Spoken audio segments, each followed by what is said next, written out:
আর সেই মানুষের দোয়া আল্লাহ কবুল করবে না। এক নম্বরে হলো যে আল্লাহ তাআলার সাথে শিরিক করেছে, তার দোয়া আল্লাহ কবুল করবে না। অর্থাৎ আল্লাহ তাআলার সাথে যে শিরিক করেছে তার দোয়া আল্লাহ কবুল করবে না।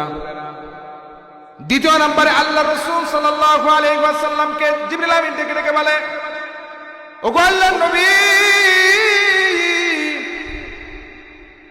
দ্বিতীয় নাম্বার যার দোয়া কবুল হবে না সে হলো জাদুকর। যে জাদু করে মানুষকে বশ করে, অর্থাৎ কুফরি কালাম করে, তার দোয়া আল্লাহ কবুল করবে না।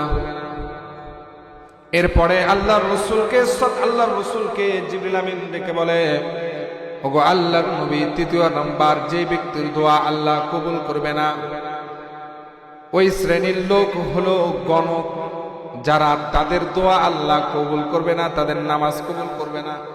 তো নবীজি বলেছেন যে শাবান মাস এটা আমার মাস। কার মাস? কথা কন না কে? আর রমজান হলো, এটা হলো আল্লাহর মাস, যেটাকে নিজের দিকে নিসবত করা হয় এটার দাম বেড়ে যায়। কি যায়? বেড়ে যায়। তো শাবান মাসে একটা রজনী আছে 15 শাবান, যেটাকে হাদিসের ভাষায় লাইলাতুন নিসফু মিন শাবান বলা হয়। শাবান মাসের অর্ধ রাত্রি, অর্থাৎ 14 তারিখ পার হয়ে যে রাত্রিটা আসে এটা হলো শাবান মাসের 15 তারিখের রাত্রি। তো এই দিনের ব্যাপারে আল্লাহ তাআলা কোরআনে হাকিমের মধ্যে সুস্পষ্ট ভাবে আমাদেরকে জানায় দিচ্ছেন, হামিম ওয়াল কিতাবিল মুবিন ইন্না আনজালনাহু ফি লাইলাতিন মুবারাকাতিন ইন্না কুন্না মুনদিরিন। আল্লাহু আকবার। আল্লাহ তাআলা বলেন হামিম। এই হামিমের কোন অর্থ হয় না। এরপরে আল্লাহ তাআলা বলেন ওয়াল কিতাবিল মুবিন, সুস্পষ্ট কিতাবের শপথ। ইন্না আনজালনাহু ফি লাইলাতিন মুবারাকাতিন ইন্না কুন্না মুনদিরিন, নিশ্চয় নিশ্চয় আমি কোরআনে কারীমকে একটা বরকতময় রজনীতে নাজিল করেছি। সুবহানাল্লাহ, জোরে কন। আল্লাহ বলেন যে আমি একটা বরকতময় রজনীতে আমি আমার কালামকে নাজিল করেছি। মুফাসসির হযরতরা লিখেছেন মুবারক শব্দের অর্থ হলো শবে কদরের রাত্রি। কোন রাত্রি বাবা? শবে কদরের রাত্রি। আমরা সকলে জানি যে আল্লাহ তাআলা শবে কদরের রাত্রিতে কোরআনে কারীমকে নাজিল করেছে। কিন্তু আরেকজন মুফাসসির হযরত আল্লামা ইকরামা রাহমাতুল্লাহি আলাইহি বলেন,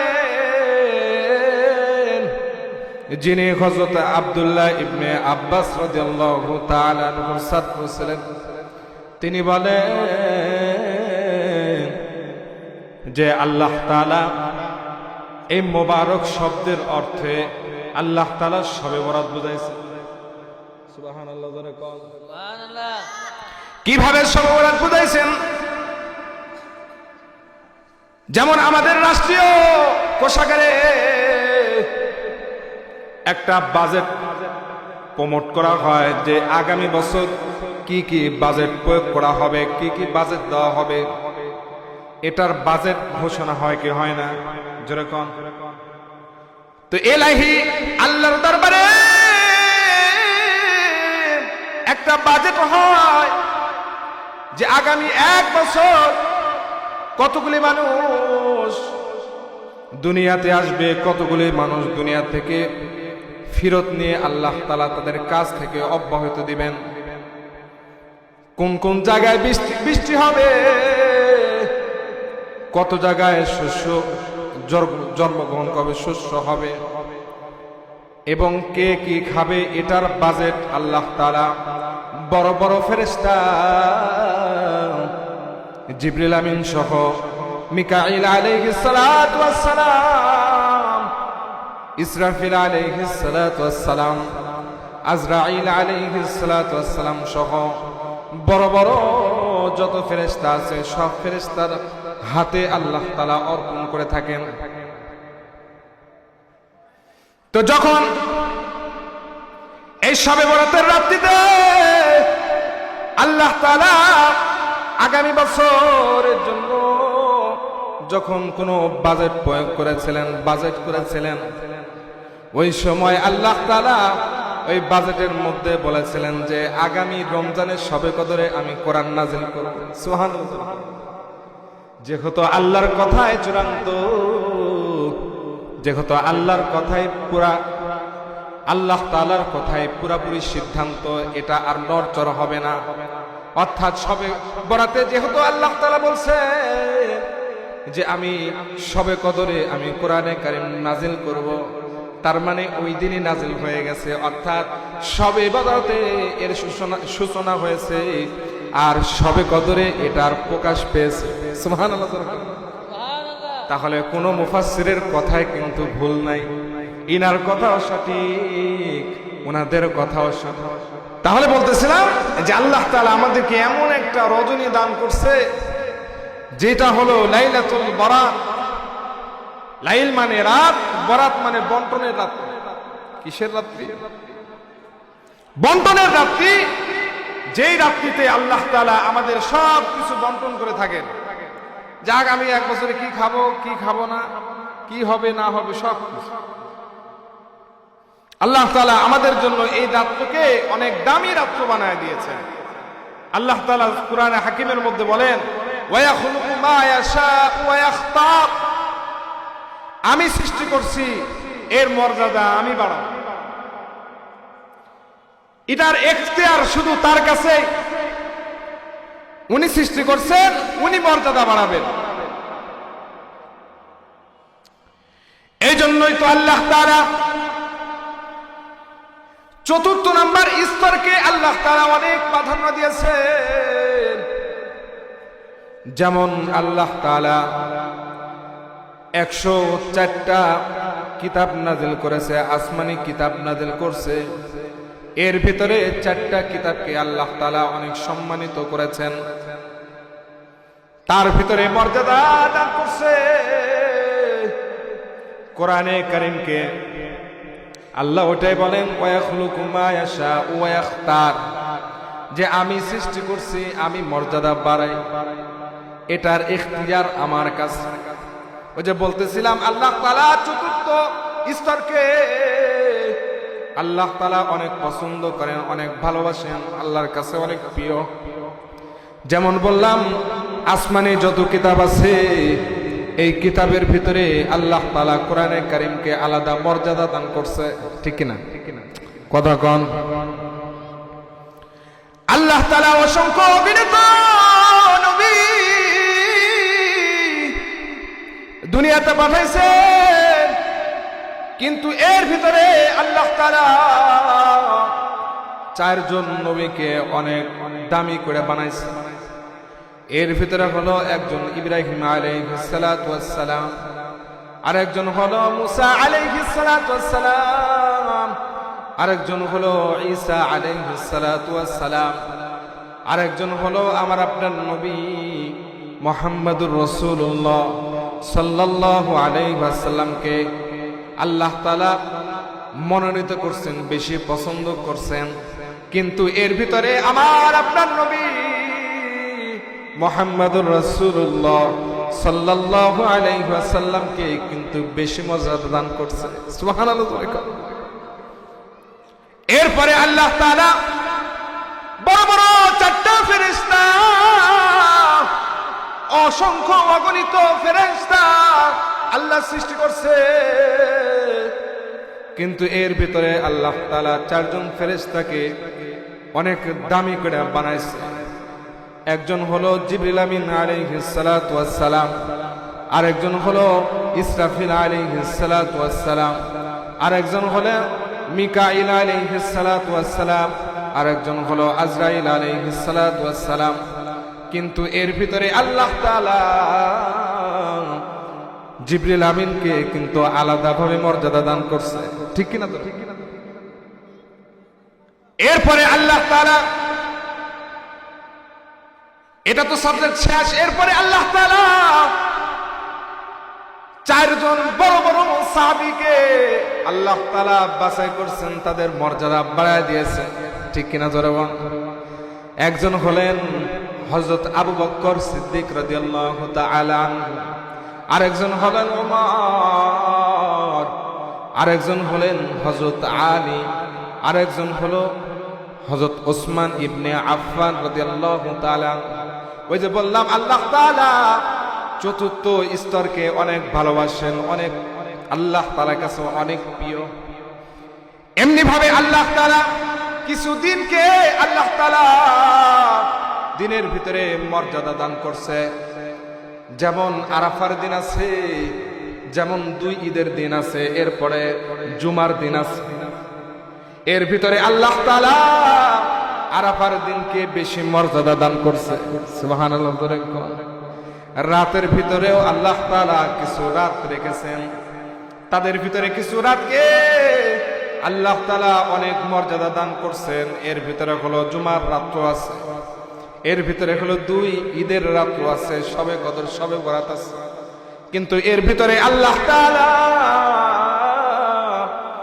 কিন্তু শবে কদরকে বেশি মর্যাদা দান করছে, সুবহানাল্লাহ। ওই যে বলতেছিলাম ওয়া খুলুকু মা আয়াশা ওয়া ইখতার, আল্লাহ সৃষ্টি করছে, উনি মর্যাদা বাড়ায় দিয়েছেন। তা আমি যে বিষয়ে আলোচনা করতেছিলাম বাবাদিরা, সামনে আমাদের শবে কদর আসতেছে। অনেকে বলে শবে কদর বলতে কিচ্ছু নাই, এরা হলো আমল চোর। কি চোর? এ জোরে কান্না, কি চোর? অর্থাৎ শবে কদর বলতে, শবে বরাত বলতে কিছু নাই, এটা বলে তারা এটা বুঝাইতে চায় যে ওই দিন ইবাদত বলতে কিছু না, ইবাদত করা লাগবে না। কিন্তু শবে বরাত সহি হওয়ার জন্য শবে বরাত সম্পর্কে হাদিসের ভিতরে অনেক বড় বড় সহি হাদিস আছে। যেমন আম্মা জানা আয়েশা রাদিয়াল্লাহু তাআলা আনহা থেকে এই শবে বরাতের রিওয়ায়াত বর্ণিত আছে। হযরত আলী রাদিয়াল্লাহু তাআলা আনহু থেকে এই শবে বরাতের ফজিলত বর্ণিত আছে, শবে বরাতের সম্পর্কে আলোচনা আছে। শুধু তাই নয়, হযরত আবু হুরায়রা রাদিয়াল্লাহু তাআলা আনহু এই শবে বরাতের হাদিস বর্ণনা করেছেন। শুধু তাই নয়,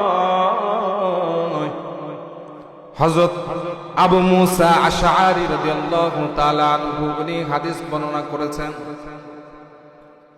বুখারী সহ মুসলিম, তিরমিজি, নাসাই সব কিতাবে এই শবে বরাতের ফজিলত সম্পর্কে বর্ণনা আছে। কিন্তু আমরা যে শবে বরাত পালন করি, এই শবে বরাত কিন্তু সেই শবে বরাত না, ঠিক কিনা জোরে কন? আমরা শবে বরাত পালন করি,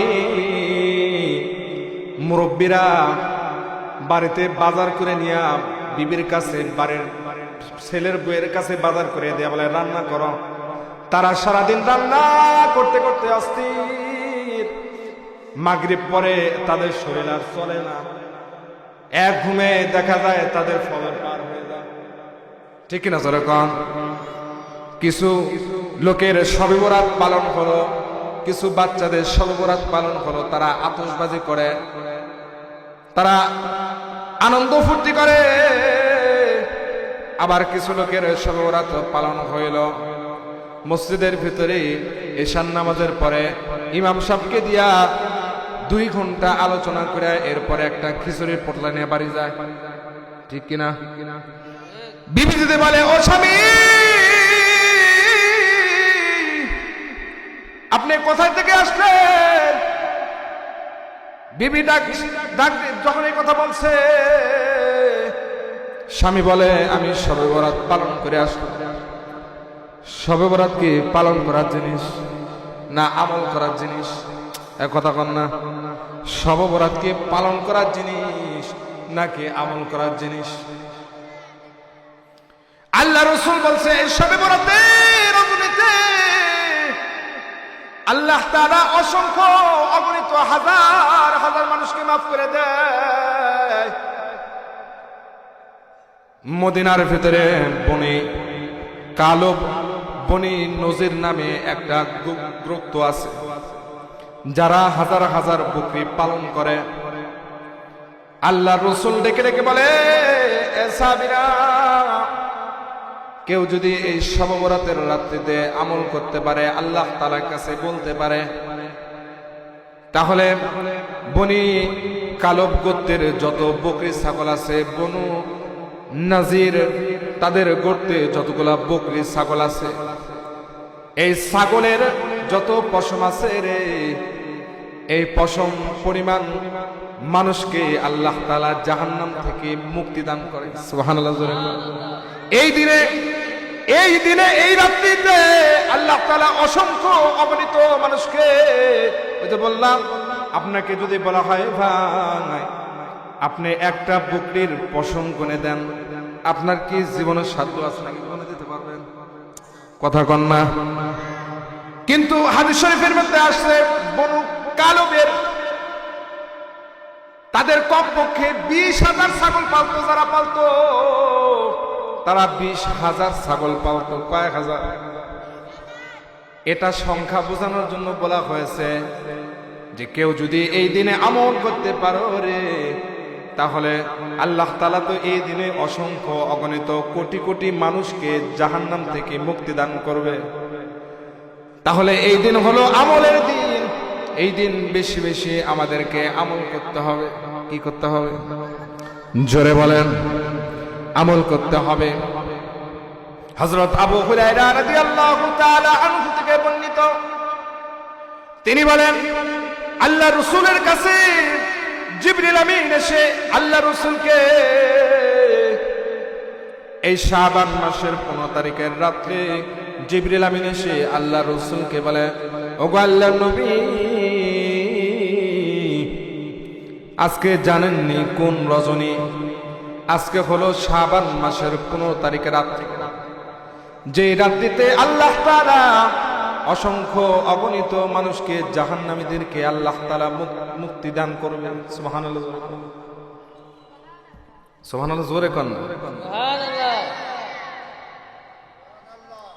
তো আম্মা জান আয়েশা রাদিয়াল্লাহু তাআলা আনহা, এখানে একটা ঘটনা আছে। আম্মা জান আয়েশা বলেন এই 15 তারিখের রাতে দো জাহানের বাদশা মুহাম্মদুর রাসূলুল্লাহ সাল্লাল্লাহু আলাইহি ওয়াসাল্লামের থাকার পালা ছিল আমার ঘরে। অর্থাৎ নবীজি পালাক্রমে বিবিদের ঘরে যাইতেন, কারোর সাথে বেইনসাফি করতেন না। আজকে আমাদের সমাজে দ্বিতীয় বিয়ে করলে প্রথম বউয়ের কাছে আর যায় না, আছে না নাই? আরে কথা কর না। আরে তুমি যদি তাদের হক যদি তুমি ঠিক মতো আদায় করতে না পারো, তাদের উপরে যদি ইনসাফ করতে না পারো, তাহলে বিয়ে করলে কেন? কিন্তু নবীজি ইনসাফ শিক্ষা দিয়ে গেছে আমাদেরকে। নবীজি বলেন যখন আমি আয়েশার ঘরে ঢুকলাম, আম্মা জান আয়েশা রাদিয়াল্লাহু তাআলা আনহা উনি ভাবলেন যে নবীজি তো আজকে আবার ঘরে থাকবে। কিন্তু নবীজি জামা খোলার পরে আবার নবীজি জামা পরিধান করলেন, করে নবীজি বাহির হয়ে আমার ঘর থেকে চলে গেলেন। আম্মা জান আয়েশা বলেন আমার অন্তরের ভিতর অনেক চোট লাগলো। আমি ভাবলাম হয়তো নবীজি অন্য বিবির ঘরে চলে গেছে। আমি সকল বিবির ঘরগুলো তালাশ করলাম, কোনো বিবির ঘরে পাই নাই। হঠাৎ করে দেখলাম আল্লাহ রাসূল জান্নাতুল বাকিতে উনি উনার সাহাবীদের জন্য ইস্তেগফার করতেছে, দোয়া করতেছে। তো আম্মা জান আয়েশা রাদিয়াল্লাহু তাআলা আনহা তাড়াহুড়া করে এখান থেকে চলে আসলেন। আম্মা জান আয়েশা রাদিয়াল্লাহু তাআলা আনহা উনি হাঁপাচ্ছেন, ক্লান্ত। নবীজি এসে বলেন, এ আয়েশা তুমি কেন হাঁপাচ্ছ, কেন ক্লান্ত দেখাচ্ছে তোমাকে? তো আম্মা জান আয়েশা সব কথাগুলো খুলে নবীজিকে বললেন। নবীজি বলেন, এই আয়েশা তুমি কি মনে করছো যে আল্লাহর রাসূল আর আল্লাহ তোমার উপরে জুলুম করবে? না না, তোমার উপরে জুলুম করবে না। এই আয়েশা আজকে এমন একটা রজনী, এমন একটা রাত্র জিবরিল আমিন এসে আমাকে বলে গেল যে রাত্রিতে আল্লাহ তাআলা অসংখ্য অগণিত মানুষকে জাহান্নাম থেকে মুক্ত করবে। সুবহানাল্লাহ, জোরে কোন, জোরে কোন সুবহানাল্লাহ। তো এই রাত্রিতে কি ঘুমানো যায়, শোয়া যায়? তো নবীজি আয়েশা রাদিয়াল্লাহু তাআলা আনহার কাছে অনুমতি চাইলেন, আয়েশা রে আমি আজকে ইবাদত করতে চাই। বিবির কাছে কি অনুমতি লওয়া লাগবে? না না, অনুমতি লওয়া লাগবে না। কিন্তু নবীজি আমাদেরকে এখানে একটা শিক্ষা দিয়ে গেলেন, এই উম্মত, যেহেতু আমি প্রতিদিনই নফল ইবাদত করতাম, এর ভিতরেও বিবিদের হক আদায় করতাম। যেহেতু আজকে আয়েশার ঘরে থাকার পালা, তার হকটা যেন নষ্ট না হয়, এই জন্য তার থেকে আমি অনুমতি নিলাম। অনুমতি নিয়ে নবীজি সাল্লাল্লাহু আলাইহি ওয়াসাল্লাম এই যে দীর্ঘ সিজদা দিছে, নবীজির কোনো নড়াচড়া নাই, নবীজি নড়াচড়া করে না। আম্মা জান আয়েশা ভাবলেন হয়তো নবীজি দুনিয়া থেকে বিদায় নিয়ে চলে গেছে। নবীজির পায়ের কাছে গিয়ে আম্মা জান আয়েশা রাদিয়াল্লাহু তাআলা আনহা হালকা করে হাত দিলে নবীজি নড়ে উঠেছেন। আম্মা জান উনি বুঝতে পারলেন যে নবীজি এখনো দুনিয়া জীবিত আছে। দেখেন, যার আগে পিছনে সব গুনাহ মাফ, উনার নামাজের হালত যদি এমন হয়, তাহলে আমাদের যাদের গুনাহ জীবন জর্জরিত, তাহলে আমাদের নামাজ কিভাবে পড়ার দরকার, কিভাবে পড়ার দরকার? আমরা নামাজের ভিতরে দুনিয়ার সব চিন্তা করি, সব হিসাব নামাজে নিয়ে আসি, কিন্তু নবীজির আগে পিছনে সব গুনাহ মাফ। এরপরও নবীজি নামাজে সারা রাত কাটায় দিয়েছেন। সুবহানাল্লাহ, জোরে কান না। তো নবীজি বলেছেন, যখন জিবরিল আমিন এসে নবীজিকে ডেকে ডেকে তুলে, ও আল্লাহর নবী, আজকে হলো শাবান মাসের 15 তারিখ রাত্র। এই রাত্রে আল্লাহ তাআলা অসংখ্য অগণিত মানুষকে জাহান্নাম থেকে মুক্তি দান করবে। ওগো আল্লাহর নবী, আপনি একটু উপরের দিকে তাকান, একটু উপরে তাকান। নবীজি উপরে তাকাইলে দেখে জান্নাতের আটো দরওয়াজাগুলো খোলা। সুবহানাল্লাহ, এইভাবে জোরে খুলে সুবহানাল্লাহ, এই জোর সুবহানাল্লাহ, আরো জোরে করুন সুবহানাল্লাহ। তো নবীজি সাল্লাল্লাহু আলাইহি ওয়াসাল্লাম উপরে তাকাইলে দেখে জান্নাতের 8টা দরওয়াজা খোলা। নবীজি খেয়াল করে দেখেন, জান্নাতের প্রথম দরওয়াজা থেকে একজন ফেরেশতা সুসংবাদ দিচ্ছে। ওই ব্যক্তির জন্য সুসংবাদ যে এই রাত্রিতে রুকু করতেছে। সুবহানাল্লাহ, জোরে কর। দ্বিতীয় দরজা থেকে, জান্নাতের দ্বিতীয় দরওয়াজা থেকে আরেকজন ফেরেশতা সুসংবাদ দেয়। ওই ব্যক্তির জন্য সুসংবাদ যে এই রাত্রিতে সিজদা করতেছে। সুবহানাল্লাহ, জোরে কর। তৃতীয় দরওয়াজা থেকে আরেকজন ফেরেশতা দ্বারা বলে ওই ব্যক্তির জন্য সুসংবাদ যে এই রাত্রিতে জিকির করতেছে। সুবহানাল্লাহ, জোরে কর। চতুর্থ দরওয়াজা থেকে আরেকজন ফেরেশতা ডেকে সুসংবাদ শোনাচ্ছেন, সুসংবাদ দিচ্ছেন ওই ব্যক্তির জন্য সুসংবাদ যে আজকে আল্লাহর ভয়ে কান্না করতেছে। সুবহানাল্লাহ, জোরে কর। পঞ্চম দরওয়াজা থেকে আরেকজন ফেরেশতা ঘোষণা করতেছে, ওই ব্যক্তির জন্য সুসংবাদ যে আজকের রাতে আল্লাহর ভয়ে কান্না করতেছে, আল্লাহর ভয়ে ভীত সন্তুষ্ট হয়ে উনি আল্লাহর কাছে চাইতেছে, ওই ব্যক্তির জন্য সুসংবাদ। এরপরে 6 নম্বর দরওয়াজা থেকে আরেকজন ফেরেশতা ডেকে ডেকে বলে, সমস্ত মুসলমানদের জন্য সুসংবাদ। 7 নম্বর 7 নম্বর দরওয়াজা থেকে আরেকজন ফেরেশতা ডেকে ডেকে বলে, ওই ব্যক্তির জন্য সুসংবাদ, ওই ব্যক্তির জন্য সুসংবাদ, ওই ব্যক্তির দোয়া কবুল হবে যে আল্লাহর কাছে কিছু চাওয়ার দরকার। কারো যদি কোনো কিছু চাওয়ার দরকার হয়, কারো যদি কোনো কিছু প্রয়োজন হয়, সে যেন আল্লাহ তাআলার কাছে চায়, তার দরখাস্ত কবুল করা হবে। সুবহানাল্লাহ, জোরে কর না। 8 নম্বর দরওয়াজা থেকে আরেকজন ফেরেশতা ডেকে ডেকে বলে, ওই ব্যক্তির জন্য সুসংবাদ, ওই ব্যক্তির জন্য সুসংবাদ যে আজকে ক্ষমা প্রার্থনা করতেছে, যে আল্লাহর কাছে ক্ষমা চাইতেছে, ওই ব্যক্তির জন্য সুসংবাদ। এরপরে জিবরিল আমিন আলাইহিস সালাতু ওয়াস সালাম ডেকে ডেকে বলে, গো আল্লাহর নবী, এই যেই কটা কথা আপনাকে বললাম বা আপনি যেই কথাগুলো শুনলেন, সবার দোয়া আল্লাহ কবুল করবে, কিন্তু 8 শ্রেণীর মানুষের দোয়া আল্লাহ কবুল করবে না। কয় শ্রেণী? জোরে কোন? 8 শ্রেণীর মানুষের দোয়া আল্লাহ কবুল করবে না। 1 নম্বরে হলো যে আল্লাহ তাআলার সাথে শিরিক করেছে, তার দোয়া আল্লাহ কবুল করবে না। অর্থাৎ আল্লাহ তাআলার সাথে যে শিরিক করেছে, তার দোয়া আল্লাহ কবুল করবে না। 2 নম্বরে আল্লাহ রাসূল সাল্লাল্লাহু আলাইহি ওয়াসাল্লামকে জিবরিল আমিন ডেকে ডেকে বলে, ওগো আল্লাহর নবী,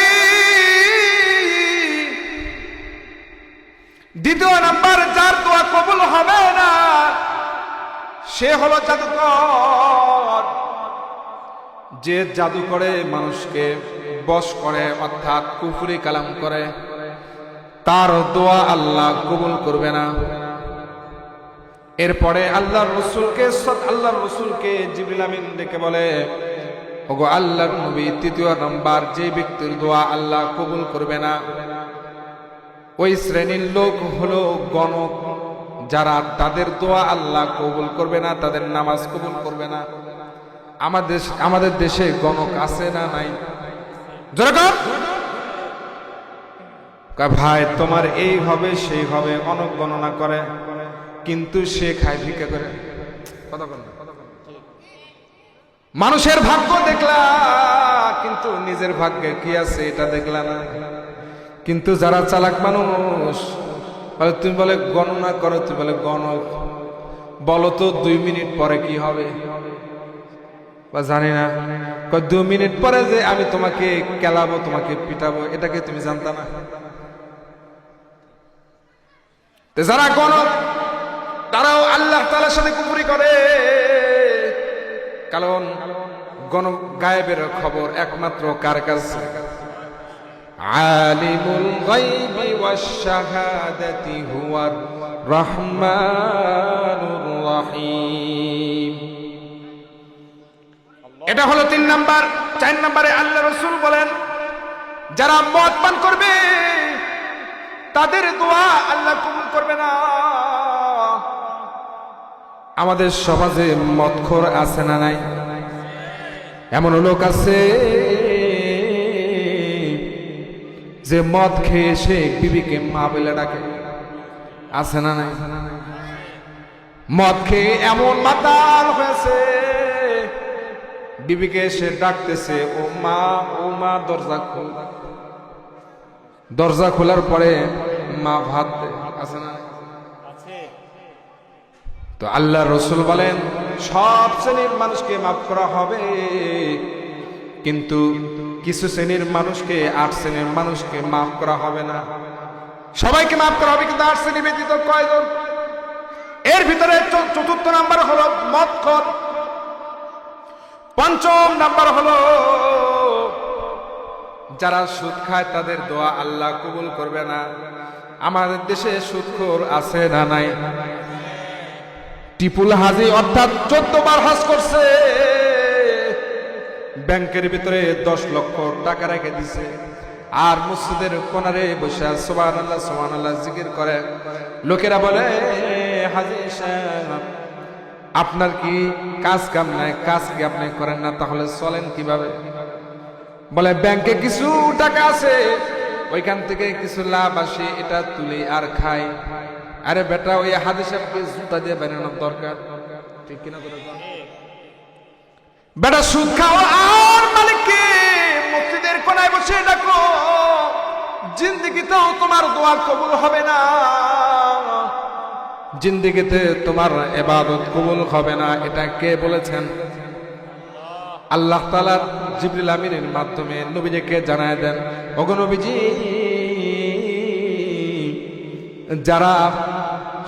যারা সুদ খাবে তাদের দোয়া কবুল হবে না। এখন এটার নাম দিছে যে মুনাফা।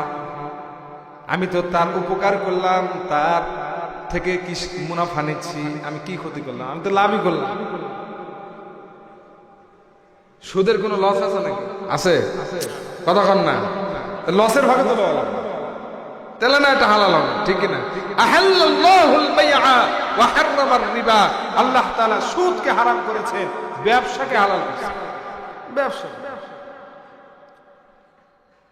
এরপরে আল্লাহ রাসূল সাল্লাল্লাহু আলাইহি ওয়াসাল্লাম বলেন, 6 নম্বরে হলো পিতামাতার অবাধ্য সন্তান। যারা পিতামাতার অবাধ্য সন্তান হবে তাদের দোয়া আল্লাহ তাআলা কবুল করবে না, তাদেরকে মাফ করবে না। দুনিয়াতে যত বড় বড় মনীষী আছে তারা শুধু পিতামাতার দোয়ায় তারা বড় হয়েছেন।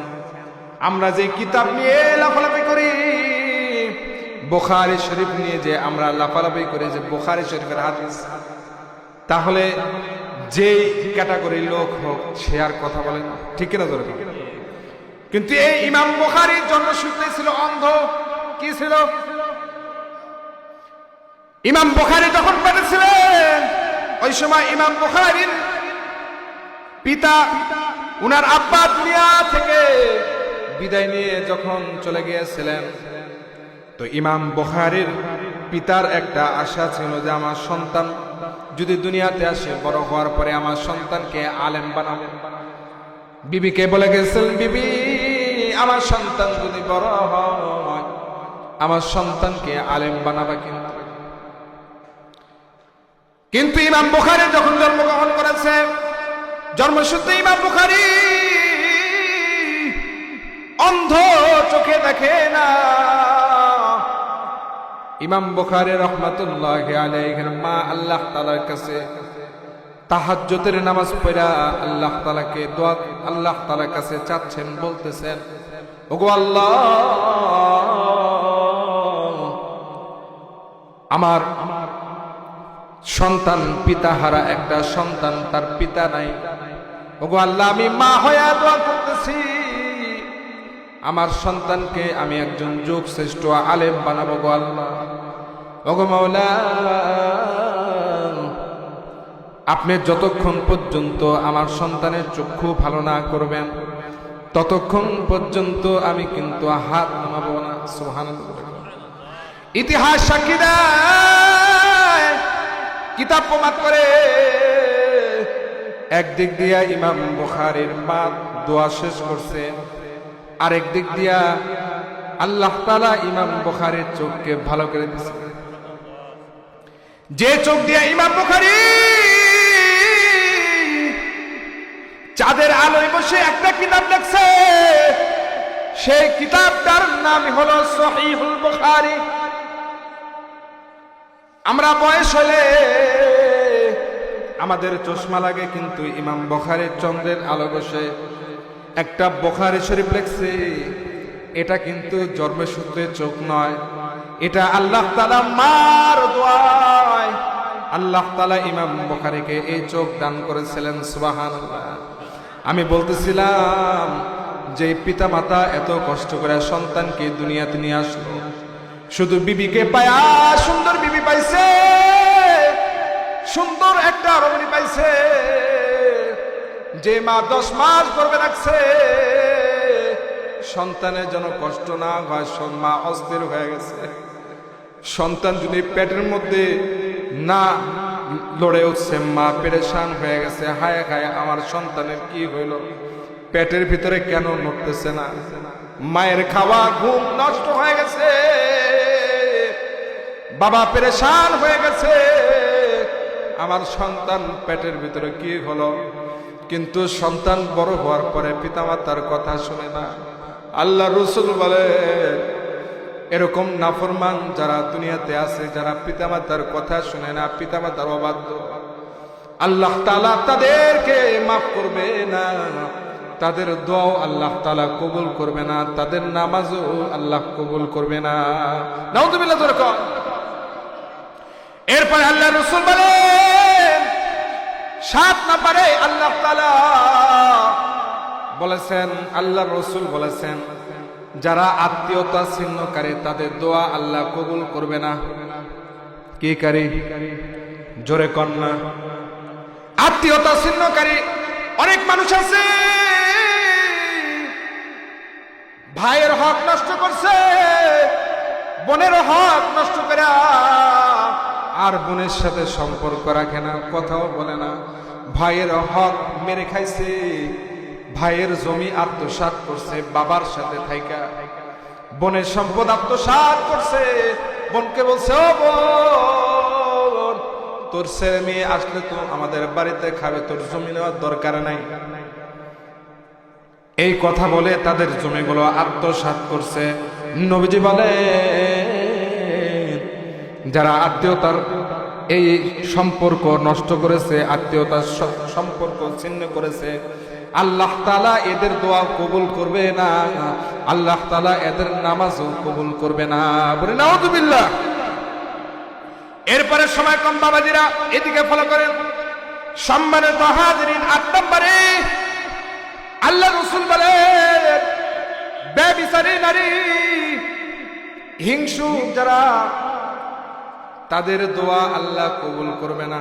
যে আগামী সামনে আমাদের একটা রজনী আসতেছে, যেটা হলো লাইলাতুল বরাত, অর্থাৎ শবে বরাত। এই রাত্রিতে আল্লাহ রাসূল বলেন, অসংখ্য মানুষকে আল্লাহ তাআলা মাফ করবেন, জাহান্নাম থেকে মুক্তি দান করে জান্নাত দান করবেন। সুবহানাল্লাহ।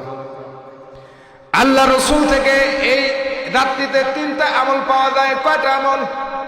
জোরে বলেন। আল্লাহ রাসূল বলেন যে এই রাত্রিতে 3টা আমল পাওয়া যায়। কয়টা আমল? 1 নম্বরে হলো এই রাত্রিতে কবর জিয়ারত করা। কি করা? জোরে বলেন। কারণ যারা আত্মীয় স্বজন যারা কবরস্থ হয়েছে, অনেকের মা বাবা দুনিয়া থেকে বিদায় হয়েছে, গোপনে গিয়ে কবরস্থানের কাছে সূরা ফাতিহা পড়বে, সূরা ইখলাস পড়বে, আল্লাহ তাআলার কাছে দোয়া করবে, গো মালিক আমার পিতামাতাকে আপনি মাফ করে দেন। এই একটা আমল। এরপরে 2 নম্বর আমল হলো, আল্লাহ রাসূল বলেন এই রাত্রিতে নফল ইবাদত করবে। আমরা শুধু নফল ইবাদত বলতে শুধু মসজিদে নফল ইবাদত বলতে, যে নফল ইবাদত মসজিদে সারা রাত মসজিদ খোলা রাখতে হবে, কিন্তু না না, আল্লাহ রাসূল আরেকটা কথা বলেছে, এই উম্মতেরা তোমরা তোমাদের ঘরকে কবরস্থান বানায়ও না। যেমন কবরস্থানে কোনো নামাজ হয় না, কোনো ইবাদত হয় না, ওরকম ভাবে তোমাদের ঘরকে এরকম কবরস্থান বানায়ও না।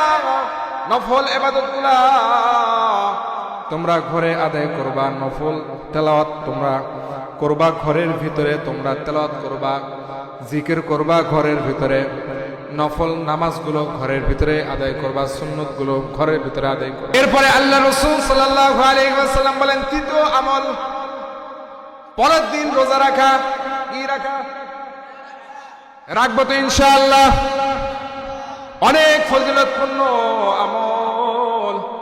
যারা বলে শবে বরাতে কোনো আমল নাই, শবে বরাতে কোনো আমল নাই, কোনো নেকি নাই শবে বরাতে, তাদের কথা ভুল। কারণ এটা হলো বন্টনের রাত্রি। আগামী 1 বছর সুন্দর করার জন্য আমাদেরকে ওইভাবে প্রস্তুত নিতে হবে। আল্লাহ তাআলার কাছে চাইতে হবে, মালিক আপনি আমাদেরকে এটা দেন, এটা থেকে পানা দেন, এটা থেকে বাঁচান, এটা আমার প্রয়োজন, এটা আমার অপ্রয়োজন। ওগো মালিক আমাকে সুস্থ রাখিয়ে, সবল রাখিয়ে। মালিকের কাছে দোয়া করতে হয়, মালিকের কাছে চাইতে হয়। যেমন মায়ের কাছে যদি ছোট সন্তান কান্না না করে, মা দুধ দেয় না, মালিকের কাছে না চাইলে মালিক দিবে কেমন? কিন্তু আমার আপনার মালিক অনেক দয়ালু মালিক।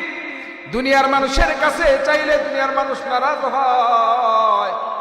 যত চাওয়া যায় তত তারা নারাজ হয়, যত চাওয়া যায় তত নারাজ হয়, ঠিক কিনা? কিন্তু আমরা এমন মালিক পাইছি যে মালিকের কদমে আমরা সেজদায় অবনত হচ্ছি। যে মালিকের কাছে যত চাওয়া যায় মালিক তত খুশি, তত বান্দাকে ভালোবাসে। এর জন্য কবি বলেন, হর ঘড়ি দে নে কো তু তৈয়ার হ্যায়, जो न मांगे उससे तू बेजार है। উনি তো সর্ব অবস্থায় দেওয়ার জন্য প্রস্তুত। হ্যাঁ, উনার কাছে চাইতে হবে, চাইলেই উনি দিবেন, না চাইলে উনি নারাজ হয়। কি হয়?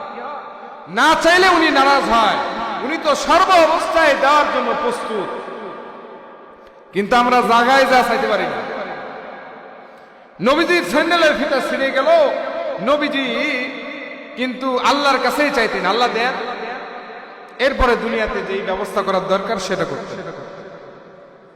তো এই শবে বরাতের রাত্রিতে, এই রজনীতে আমরা এই রান্না বান্না, খাওয়া দাওয়া, এইটাই সময় কাটাই দিব না ইবাদতে কাটাবো? জোরে বলেন। আতশবাজি করব, পটকা ফুটাবো, এটা করা যাবে না। মেয়েদেরকে রান্না এত চাপাচাপি আমরা করি, এত চাপ দিয়ে রাখি, তারা রান্না করতে করতে তাদের ইবাদতই হয়।